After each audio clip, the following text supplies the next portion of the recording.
Primeira carta de João, capítulo 5. Nós estamos na série temática Famílias sob ataque, como resistir. E hoje a gente vai falar sobre idolatria. O último versículo do capítulo 5, que é o último versículo da carta, ele diz assim, em nome de Jesus: Filhinhos, guardai-vos dos ídolos. Amém. Eu vou ler para vocês ainda, antes de orar, os dois versículos que vêm antes, o 19 e o 20. E nós sabemos que somos de Deus, e que todo o mundo jaz no maligno. E sabemos que o Filho de Deus veio e nos deu um entendimento que podemos conhecer aquele que é verdadeiro. E nós estamos naquele que é verdadeiro, ou seja, em seu Filho Jesus Cristo. Esse é o verdadeiro Deus e a vida eterna. Filhinhos, guardai-vos dos ídolos. Amém. Fecha os olhos. Senhor, glória, honra e louvor ao teu nome. Obrigado, Pai, por tua graça, por tua misericórdia, pela manifestação do teu amor, do teu poder e do teu Espírito entre nós. Nos guarda, Senhor. Fala com a tua igreja. Nos fortalece, em nome de Jesus. Amém. Todos podem se assentar.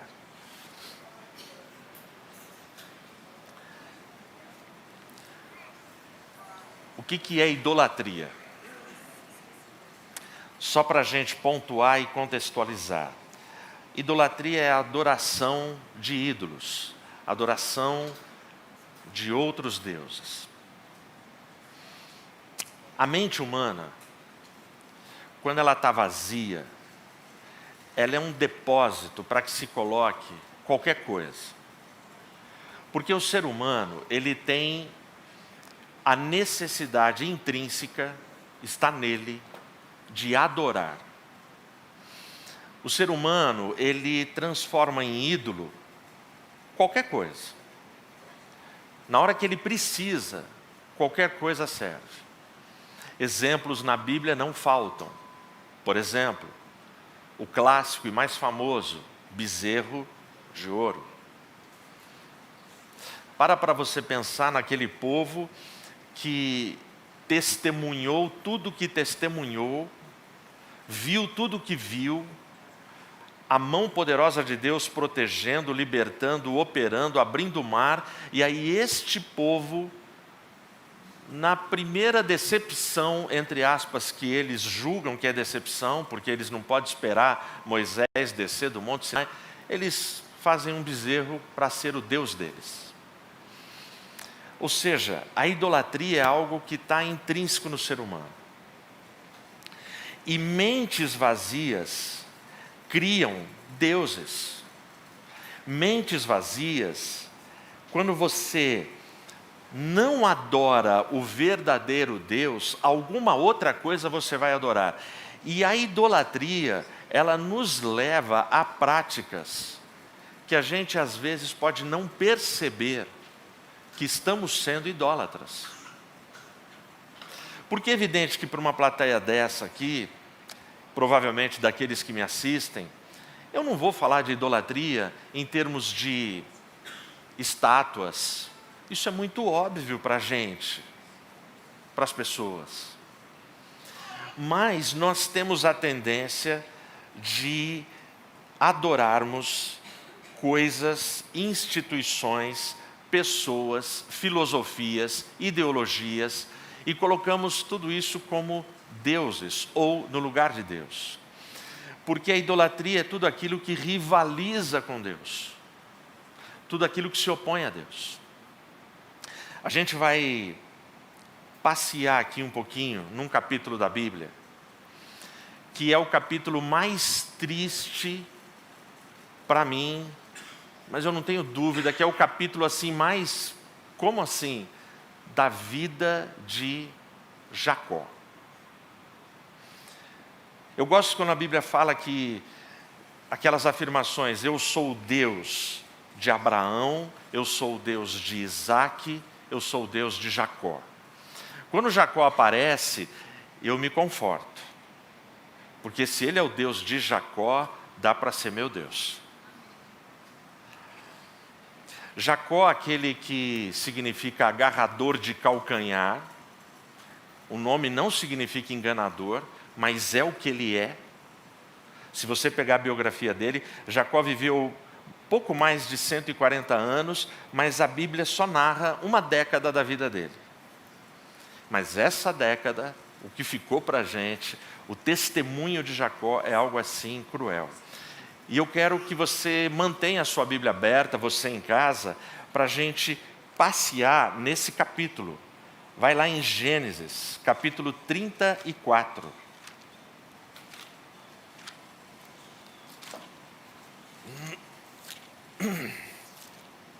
Para você entender, se você acompanhar com bastante atenção, vai ficar clara essa história. Para você entender onde que Jacó está no capítulo 34, eu vou ler os 3 últimos versos do capítulo 33. E Jacó veio a Salém, uma cidade de Siquém, que está na terra de Canaã. Quando ele veio de Padã Arã e armou sua tenda diante da cidade.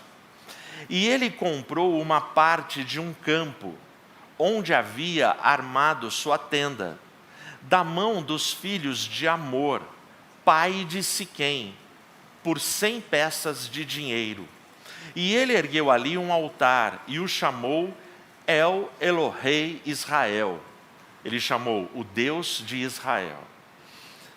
Então, vem comigo aqui, porque você tem que imaginar a cena e o momento. O Jacó, ele está vindo com a caravana dele, a comitiva dele. E ele vai parar na cidade de Siquém. Está escrito Salém aqui, como uma cidade das cidades de Siquém. Mas é Siquém. Fica com o nome da região que ele está na grande Siquém. Que não é grande, você vai entender já. O Jacó, ele já vem caminhando na fuga de Labão, mais ou menos 800 quilômetros. Para qualquer um aqui, ou para muita gente, ou alguns dos que estão aqui em casa, se eu falar assim para você, ó, depois do culto eu tenho uma viaginha para fazer. Onde é, pastor? Americana? Não, é 800 quilômetros daqui de Campinas. Muita gente vai falar assim, não, pastor, calma, estou fora. E nós estamos falando de uma viagem de carro, onde nós vamos chegar. Não, mas nessa época, 800 quilômetros, deserto, bota meses aí. É outro tipo de viagem. Então Jacó, ele vem vindo com a comitiva dele. E o texto fala que ele para em Siquém. Mas ele não só parou para tomar água. Ele está vindo de Padã Arã. Aí ele fala que ele arma a tenda dele diante da cidade. O texto fala que ele compra terrenos. Ele viu lá a propaganda de algum loteamento sendo vendido. Entendeu? Por exemplo, Campinas, o que mais tem em Campinas é Alphaville. Tem Alphaville em todo lugar agora. Entendeu? Tem em frente do Dom Pedro, em frente do Galeria, em frente não sei aonde, em frente à Churrascaria. Tem Alphaville para todo lugar. Então, ele viu lá a promoção de Alphaville. Ele falou, vamos comprar. Comprou. Aí, de quem que ele comprou? Das mãos dos filhos de Amor. Quem é Amor? É o rei de Siquém. E ele é rei de Siquém e tem um filho. Olha a vaidade da família real em Siquém. Um filho tem o nome da cidade, Siquém. Eu não sei se o nome do filho é o nome da cidade, ou se ele pôs o nome da cidade, o nome do filho. Percebe? Como se eu conquistasse Campinas e falasse, aqui vai chamar Mateus. Deu para entender como é que é o negócio aqui? E ele ergue ali um altar. Bom, então, ele já está negociando, ele comprou, ele armou tenda, ele já ergueu um altar, ele está adorando a Deus, ele já está com uma vida em Siquém. Jacó, ele vai viver, para se arrepender dessa decisão o resto da vida dele. Agora a gente começa o capítulo 34. Olha o primeiro verso. E Diná, filha de Lia, era a 7ª filha, o 7º filho que Lia tinha. E Diná, filha de Lia, que ela gerou a Jacó, saiu para ver as filhas da terra. Nesse momento, a Diná ela tem uma média aí de 15 anos de idade. E ela saiu para fazer amizade com as meninas da faixa etária dela. Ela estava atrás de migas. Ela precisava de migas. Então a Diná sai e ela começa a se relacionar. E a Diná devia ser, e presta atenção, a Diná era para Jacó como a Bela é para o meu filho. É a única. É a única menina da família. Jacó tem um montão de filho com as 2 esposas, com as escravas, ele tem um montão de filho, mas só nasce uma mulher, é a Diná. Então ela sai, ela está em Siquém. Olha o que vai acontecer aqui no versículo 2. E quando Siquém, o filho do rei, filho de Amor, o Eveu, príncipe da terra, a viu, tomou-a e deitou-se com ela e a desonrou. Tem traduções que são mais claras do que a minha. Tem traduções, não sei se está aí na mão de vocês, que ele pega a Diná e ele pratica sexo forçosamente com ela. Tem aí alguma Bíblia assim? Tem aqui. Ou seja, a Diná, a experiência primeira dela em Siquém foi de um estupro. A Diná foi estuprada aqui. Mas ela foi estuprada, se fosse Campinas, pelo filho do Dário, do prefeito. Ela foi estuprada pelo Siquém, o filho do Amor. Vai vendo a situação. Versículo 4 agora. E Siquém falou com seu pai, Amor, dizendo: toma-me esta donzela por mulher. Vocês estão entendendo aqui, O Siquém é filho do rei, ele foi falar com o papai. Ele foi falar com o papai. Papai, eu estuprei uma garota, mas me apaixonei, papai. E o papai é rei. Papai, toma essa menina e dá para mim. O cara não confiava mesmo no taco dele. Ele precisava do papai. Então ele fala com o papai. Olha o versículo 5. Agora o Jacó, o pai, vai aparecer. E Jacó ouviu que ele havia desonrado Diná, sua filha. Ora, seus filhos estavam com seu gado no campo, e Jacó manteve-se quieto até eles chegarem. Gente, presta atenção na passividade do Jacó. O Jacó, ele fica sabendo, sua filha foi desonrada, sua filha foi estuprada. O texto fala que ele fica quieto. Ele fica em silêncio. O Jacó não fala nada. Pais de meninas que estão me ouvindo, chega a notícia para você. Estupraram tua filha e foi o Siquém. Já deram a ficha completa. E aí? Como é que fica? O Jacó ficou quieto. O Jacó, ele não abre a boca. Os filhos estão no campo. Então veja, o Jacó está estabelecido. Ele tem gado no campo, tem funcionário, ele comprou terra, está tudo lá. A Diná, pirilampa, saiu para conhecer, foi estuprada. Porque ela era bonita, essa menina. E aí, um discurso horrível de todo machista e abusador até hoje. Mas o que eu podia fazer? Ela era bonita, estava dando mole. Como assim? Então não pode ter gente bonita no mundo que vai ser abusada. Vocês estão entendendo? Agora a história vai piorar muito, gente. Presta atenção nesse capítulo. E Amor, versículo 6, o pai, o rei, pai de Siquém, saiu para ter com Jacó, para conversar com ele. Então agora os 2 pais vão bater um papo.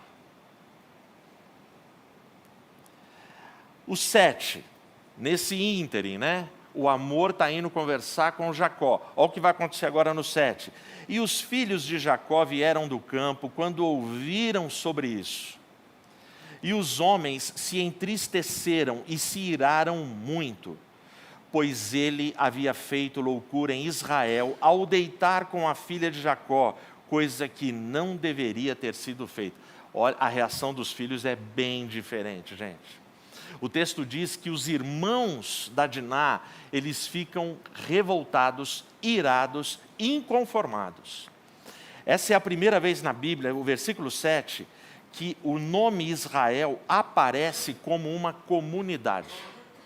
O Jacó passou a ser chamado de Jacó na batalha lá com o anjo. Mas aqui é a primeira vez, e são os irmãos irados que usam essa expressão. Ele havia feito loucura em Israel, foi uma loucura em Israel. Estupro contra uma israelita, uma hebreia. Agora atenção, de 8 a 12. E Hamor conversou com eles dizendo: a alma de meu filho Siquém anseia por tua filha, suplico-te que lhe a des por mulher. Atenção aqui, gente, presta atenção. Ó o rei, o Hamor, ele foi lá porque o filhinho pediu, não pediu? Então ele está falando: o meu filho se apaixonou pela sua filha, e eu queria que você desse a sua filha como esposa para o meu filho. Olha o 9. E fazei vós casamentos conosco, e dai vossas filhas a nós, e tomai nossas filhas para vós. Olha a negociação. Ô Jacó, você tem um povo aí, parece que além da Diná tem mais mulher bonita aí. Dá as suas filhas para a gente, nós damos as nossas para vocês, e vamos fazer casamentos. Casamentos do nosso povo e do seu povo. 10. E habitareis conosco, e a terra estará diante de vós. Habitai e negociai nela, e adquiri possessão nela. 11. E Siquém disse ao pai e aos irmãos dela. Agora é o Siquém que está falando, tá?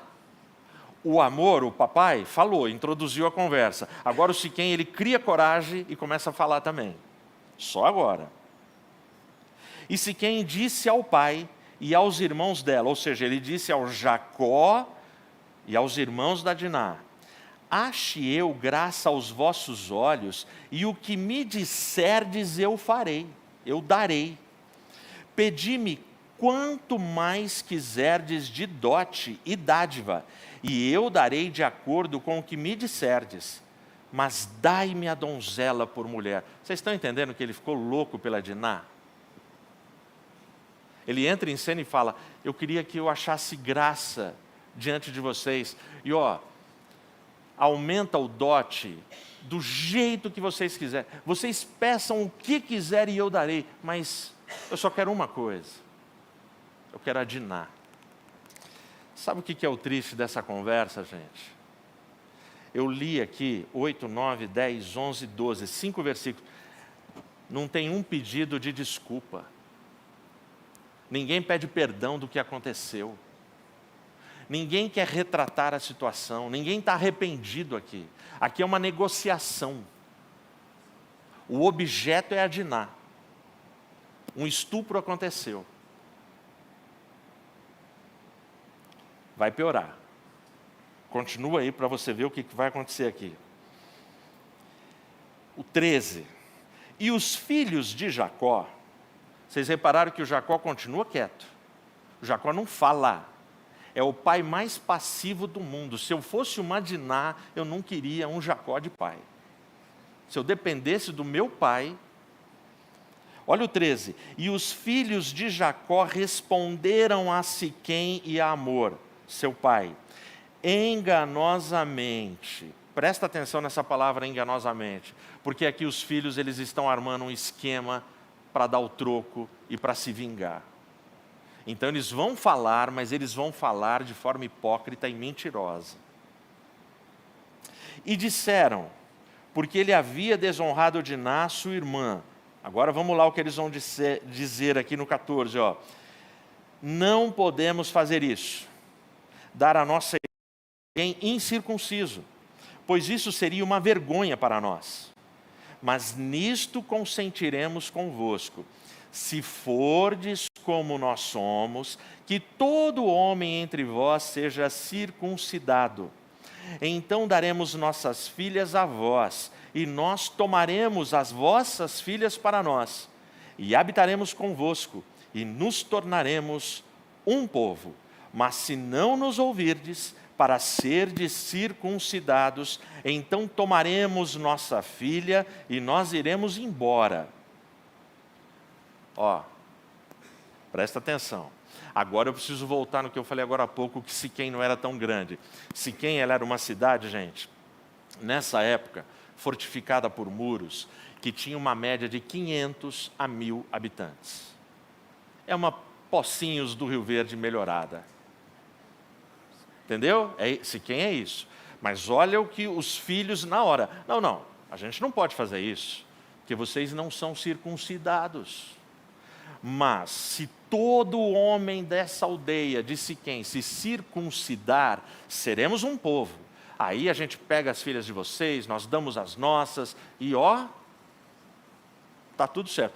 Mas, e os irmãos perceberam como Siquém estava obcecado pela Diná. Eles falaram, agora se vocês não fizeram isso, a gente vaza. Olha só. 18. As suas palavras dos filhos agradaram o rei e a Siquém, filho de Amor. E o jovem não tardou em fazer isso, pois ele tinha prazer na filha de Jacó. E ele era o mais honrável em toda a casa de seu pai. E Amor e Siquém, seu filho, vieram ao portão da sua cidade e conversaram com os homens da cidade, dizendo, então o Siquém, ele é o mais honrado dos filhos de Amor, e eles vão no portão da cidade, e aí fica claro para você, estou falando de 500 a 1.000 pessoas, então dá para ir no portão da cidade, reunir todo mundo e... Ok? Estes homens, olha o que ele vai dizer, 21. Estes homens são pacíficos conosco, por isso, deixai-os habitar na terra e negociar nela. Pois a terra, eis que é grande o suficiente para eles. Tomaremos as suas filhas para nós por mulheres, e daremos as nossas filhas a eles. Somente nisto consentirão os homens conosco para habitar entre nós, para sermos um povo. Se todo homem entre nós for circuncidado, assim como eles são circuncidados.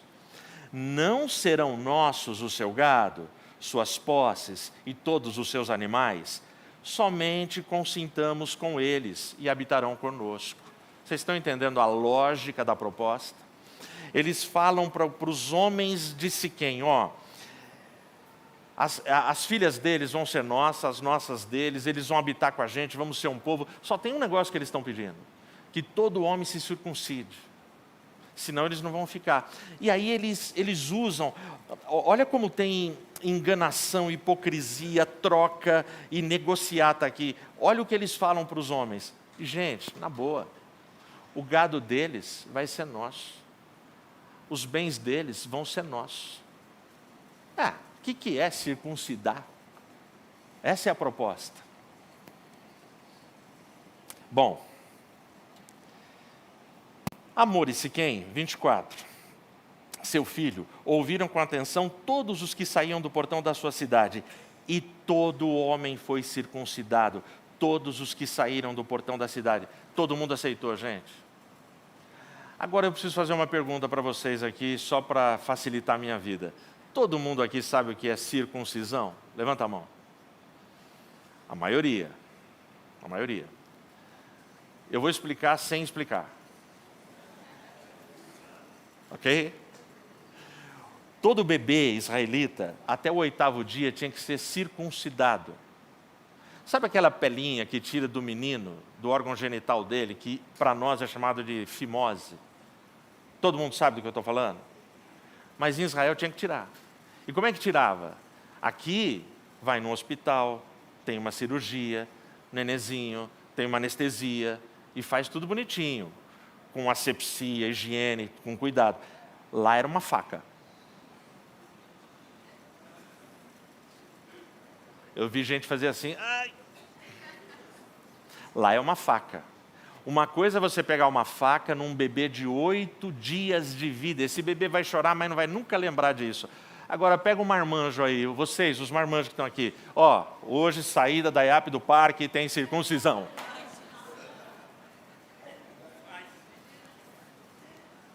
Hã? Não, né? Incircunciso. Então, beleza. Então vocês já entenderam o que é circuncisão. O texto disse para a gente que todos foram circuncidados. Agora presta atenção que a história continua piorando. Versículo 25. E aconteceu no 3º dia, que quando eles estavam doloridos, 2 dos filhos de Jacó, Simeão e Levi, irmãos de Diná, tomaram cada homem a sua espada e vieram contra a cidade corajosamente e mataram todos os homens. Vocês estão entendendo? 3 dias depois da circuncisão, os homens da cidade de Siquém, eles estavam como uma alface cozida morna. Eles não tinham força. Eles estão indefesos. E os filhos de Jacó, 2 apenas, cada um com a sua espada. Eu li esse texto na madrugada, mas ontem à noite eu entendi que dá para matar, sei lá quantos homens tinham lá em Siquém, 1.000 habitantes, 300 homens, dá para 2 matar, se eles estiverem imobilizados por uma circuncisão. Por que eu entendi? Eu tenho um sobrinho que se chama Lucas. Muitos aqui sabem quem é ele. Ele ama espadas, ele tem muita espada, mas ele comprou uma agora que ele encomendou de um cara que fabrica espada. Gente, ela é maravilhosa, mas eu tive medo de pegar a espada. A espada, todas que ele tem, é aquelas lâminas grossas, só é cenográfica. A espada que ele comprou, ela tem uma ponta que colocou na barriga, é só empurrando, é uma lâmina. Eu tive medo de segurar a espada, ela corta de tudo quanto é jeito.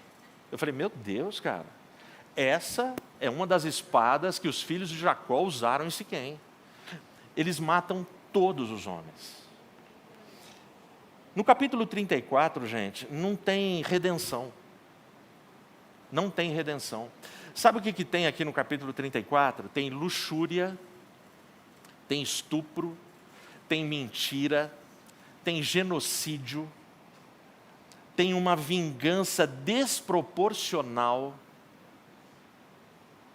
E o Jacó não abre a boca. O Jacó está vendo tudo isso acontecer. Eu vou ler para você o momento que Jacó fala. É no versículo 30. E Jacó disse a Simeão e a Levi: tendes me perturbado para me fazer cheirar mal entre os habitantes da terra, entre os cananeus e ferezeus. Sendo eu pequeno em número, eles se unirão contra mim e me matarão, e serei destruído. E eles disseram, os filhos: deveria ele tratar a nossa irmã como a uma prostituta, pai? Vocês repararam que o Jacó, a fala dele o tempo todo, ele está preocupado com ele. A preocupação dele, em nenhum momento o Jacó fala assim, cara, vocês mataram a vila inteira. A sua irmã foi... Não. A preocupação dele é assim, está vendo o que vocês fizeram? E meu nome agora? Vocês queimaram o meu filme. A preocupação do Jacó é um negócio absurdo. Se você ler o capítulo 34 inteiro, o nome de Deus não aparece. Não tem Deus aqui. E se não tem Deus aqui, por que tem um capítulo desse na Bíblia, uma história dessa para mim e para você? Essa história está aqui para mostrar para mim e para você que todas as vezes que a gente faz a opção de caminhar longe de Deus, longe de Cristo, é isso que a gente vira. Se você vai um capítulo para trás, 32, 33, é onde Jacó tem a experiência de ficar uma noite inteira lutando com um anjo. E ele luta a tal ponto que o anjo não consegue ir embora sem dar a bênção. É lá que o nome dele é transformado de Jacó para Israel. E aí esse cara agora ele está em Siquém, calado. Ele não invoca a Deus, ele não clama por Deus. E aqui a gente vê resultados de idolatria. Pastor, eu não percebi no texto que você leu, mas você vai perceber agora. Porque agora a gente vai ler 35, de 1 a 7. Olha como é que começa o capítulo 35. E Deus disse a Jacó: levanta-te, sobe a Betel e habita ali. E faze ali um altar para Deus, que te apareceu quando tu fugias da face de Esaú, teu irmão. Então Jacó disse à sua família e a todos que estavam com ele: lançai fora os deuses estranhos que estão entre vós, e sede puros, e mudai as vossas vestes. Levantemo-nos e vamos a Betel, e lá eu farei um altar para Deus, que me respondeu no dia da minha angústia, e esteve comigo no caminho em que eu andei. E eles deram a Jacó todos os deuses estranhos que estavam em suas mãos, e todos os seus brincos que estavam em suas orelhas. E Jacó os escondeu debaixo do carvalho que estava junto a Siquém. E eles viajaram, e o temor de Deus estava sobre as cidades que estavam ao redor deles, e eles não perseguiram os filhos de Jacó. Então Jacó veio à luz, que está na terra de Canaã, isto é, Betel, ele e todo o povo que estava com ele. E ele edificou ali um altar e chamou o lugar El Betel, porque ali Deus lhe apareceu quando ele fugia da face de seu irmão. Gente, Deus se lembrou de Jacó. Deus, ele chega e fala: Jacó, porque é assim, no capítulo 34, quando termina, é mais ou menos assim, acabou para Jacó. Ele está na roça, esse cara teve muita chance, teve experiências com Deus, ele faz parte dos patriarcas, olha o que ele aprontou. Aí agora o capítulo 35, Deus fala com Jacó e fala: vai para Betel. E Betel significa cidade luz. Vai para Betel, que lá eu vou te abençoar. É muito interessante que o texto fala assim, que Deus ele colocou terror em todas as cidades vizinhas para ninguém perseguir os filhos de Jacó.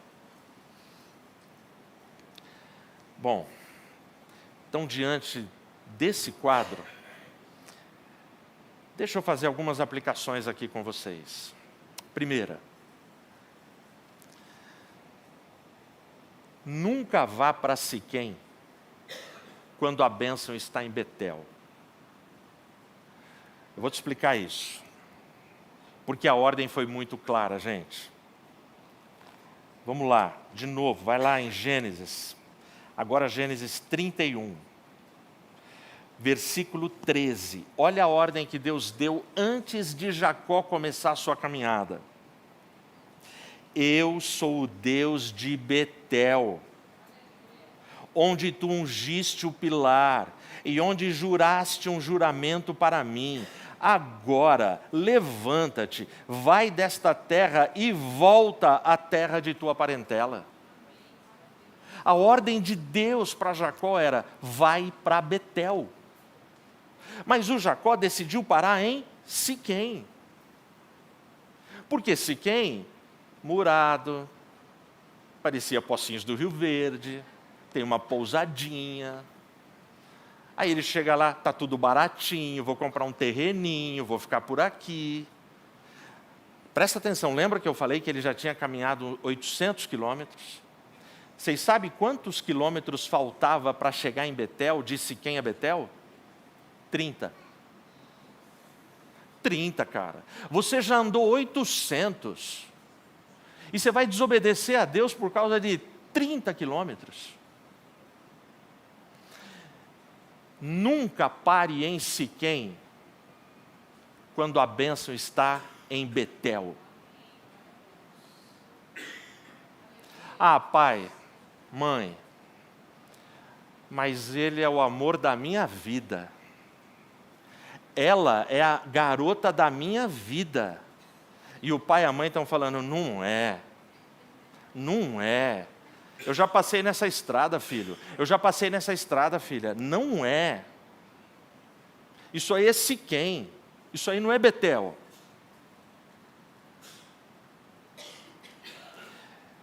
Eu e a Rê, a gente tem acompanhado casais. Tem casais que já confidenciaram para a gente. Pastor, se desse para voltar lá atrás, a gente mudava tudo. Eu teria escolhido diferente. Mas escolheu Siquém. O problema é que Siquém deixa marcas. Não faz esse negócio, fez Siquém. O pai falou, não é, cara, não é Betel, isso aí é Siquém para você, vai para Betel. É lá em Betel que eu vou te abençoar. Deus pode abençoar em qualquer lugar? Lógico que Ele pode, Ele é dono da prata, do ouro e do planeta e do universo e de tudo. Só que se Ele definiu, é lá que eu vou te abençoar, vai para lá. Amém? Então, não dá. Essa é a primeira lição. Segunda lição. Quando nós não buscamos a Deus, não adoramos a Deus, demônios se instalam. Tudo que acontece no capítulo 34 tem a ver com a ausência de Deus. O capítulo 35, do versículo 1 até o versículo 15, gente, o nome Deus, Yahvé, aparece 11 vezes. E no capítulo 34 não aparece uma única vez, ninguém recorre a Deus. Deus está em silêncio. Mas ele não estava em silêncio, ele deu uma ordem lá atrás, em 31:13, vai para Betel. E os caras param em Siquém. Então, quando você não busca a Deus, demônios entram em cena. As areias da praia de Copacabana ficaram empesteadas de demônios alguns dias atrás.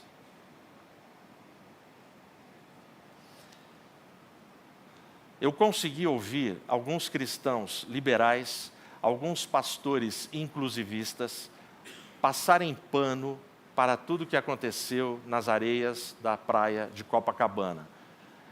Eu tive o desprazer de ouvir uma subcelebridade, porque eu chamo de sub, embora muita gente achar que é, falar que a rainha do pop trouxe a cura para a nossa nação, porque uniu o povo. Quem ouviu essa fala infeliz? Só se trouxe cura para a raça dele. Trouxe praga, trouxe nojeira, trouxe doença, trouxe decadência, degradação, destruição. É isso que trouxe. Num show bizarro, sem músicos no palco, um playbackão, dublando, e fazendo performances para ofender, para destruir, para zero surpresa. Eu não esperava outra coisa. Eu fiz um texto essa semana que saiu no Guia-me, não sei se alguém aqui leu. Esse texto eu falo sobre 2 enchentes no Brasil. A enchente do Sul, a enchente do Rio Grande e a enchente do Rio de Janeiro. A enchente do Rio Grande está levando pessoas, matando famílias, bebês, e tem a solidariedade de todo mundo por aquela gente, por aquele povo. A enchente do Rio de Janeiro é uma enchente de uma calamidade imoral. Tem patrocínio de banco, tem patrocínio de empresas, de empresários, tem gente financiando aquilo, tem dinheiro público para pagar aquela palhaçada, cara.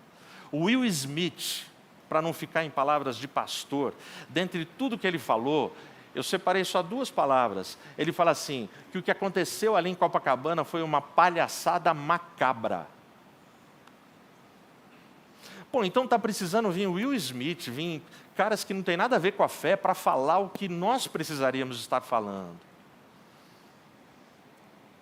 Quando não se busca a Deus, a gente cai numa decadência degradante, gente. demônios tomam conta. É Paulo que vai falar que os ídolos não são nada. O problema é que atrás dos ídolos tem demônios. Ídolos não são nada, não são entidade, não são. O Deus da Bíblia é o único Deus. Ele é poder, Ele é unção. Tem um livro que se chama, o título do livro é Libido Dominante, é um livrão de algumas 1000 páginas.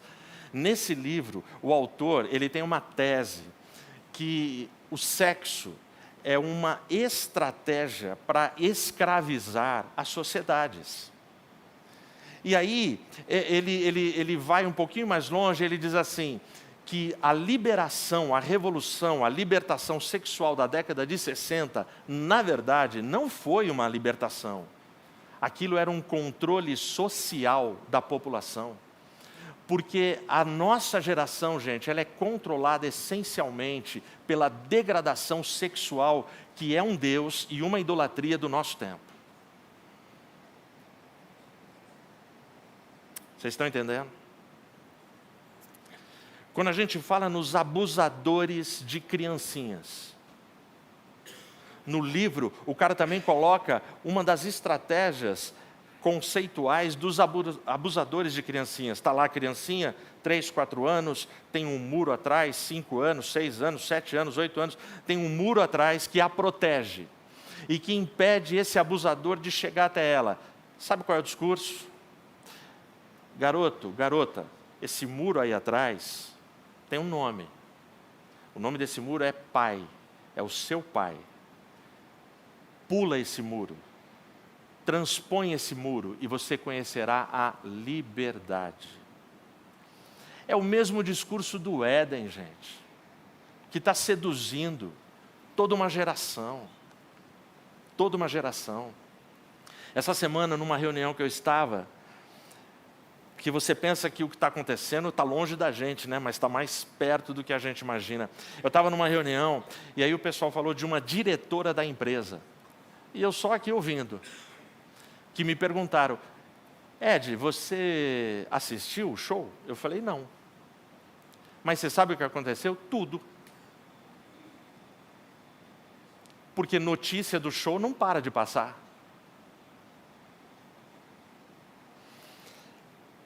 E qual a sua opinião, Ed? É isso que eu estou falando para vocês, eu falei na reunião. Porque nessa hora não dá para você fingir que não é. Você tem que definir. E aí foi legal que todo o pessoal estava meio assim, cheio de dedos, e o pessoal que não tem católicos, ateus, espíritas, sei lá se tem algum evangélico lá no meio, mas eles sabem que eu sou pastor. Todos eles concordaram comigo e aproveitaram para... Até que uma pessoa falou assim, mas sabe tal diretora? Eu falei, sei, eu conheço, ela não estava na reunião. Então, Ed, ela tem 51 anos, ela é rica, ela trabalha por hobby, ela é herdeira, ela herdou uma grande fortuna, solteira convicta. Ela foi. E ela voltou assim, falando o seguinte, nossa, não sei por que tanta crítica. Eu estava tão emocionada com o pessoal da minha faixa etária lá, vendo a nossa ícone.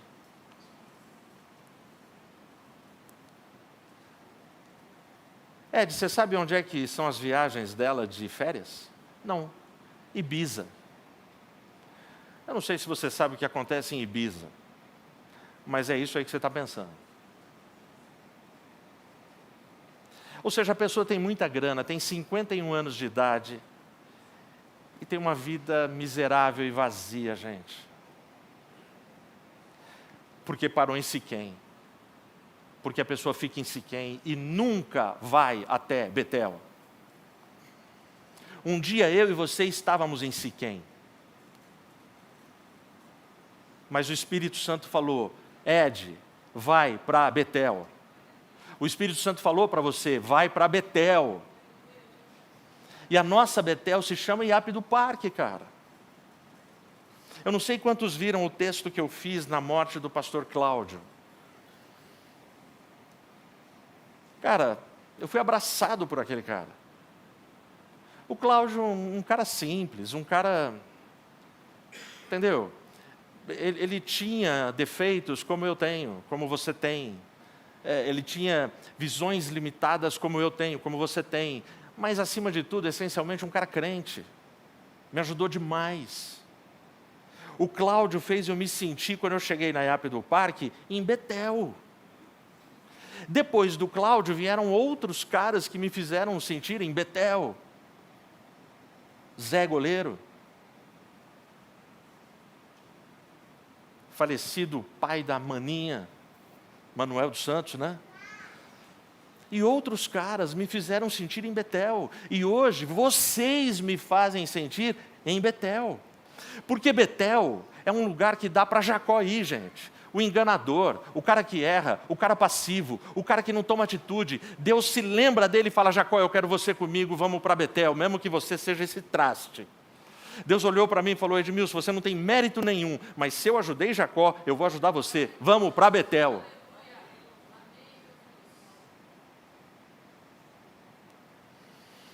Última lição desse texto. Sai de Siquém, que representa para mim aqui trevas, e vai para Betel, que representa luz. E aí eu termino lendo para você, de novo na primeira carta de João.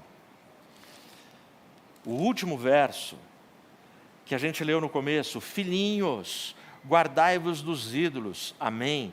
Essa frase de João, gente, é um reforço para tudo que ele escreveu na carta.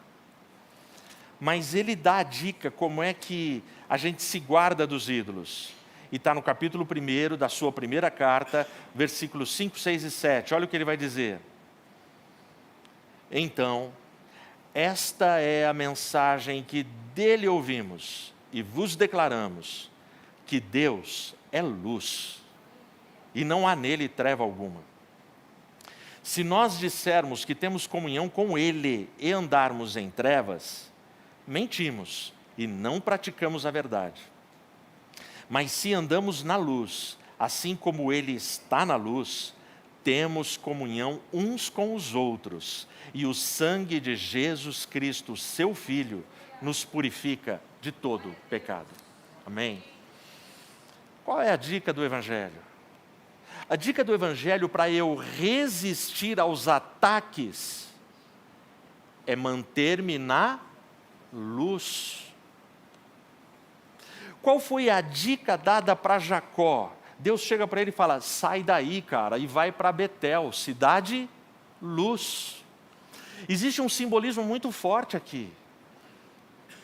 Onde Deus está presente, onde Ele planejou para a gente, não tem trevas. Porque a presença dEle expulsa as trevas. A única forma de combatermos inimigos contra a nossa casa e a nossa família é andarmos na luz. O capítulo 34 de Jacó, relembrando você, luxúria, estupro, engano, mentira, genocídio, batalha por poder, tudo está ali. Está tudo ali no capítulo 34. Tudo que está acontecendo hoje. Cara, para defender essas criaturinhas aí que estão entrando, para defender os nossos filhos, para defender os nossos amados e queridos, cara, nunca foi e nunca será, não por força nem por violência, mas pelo meu Espírito. É a luz de Jesus na nossa vida. Se andarmos na luz como Ele na luz está, a gente tem comunhão com Ele. E o sangue dEle nos purifica de todo pecado. Amém? Que Deus nos guarde, gente. Que Deus nos fortaleça nesse tempo de tanta angústia que a gente está vivendo. Que a gente saiba ter empatia e compaixão, não apenas da enchente que está lá. Tem uma frase do pastor Alessio na mensagem de quarta-feira muito feliz. Ele diz assim: o que está acontecendo aqui é apenas uma peça do grande quebra-cabeça global.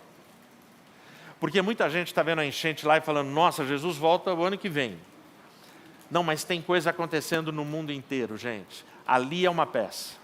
Porque a gente está num país que a gente até ontem falava assim, no Brasil não tem terremoto, não tem furacão, não tem vendaval, não tem catástrofe natural, aqui só tem carnaval, futebol e...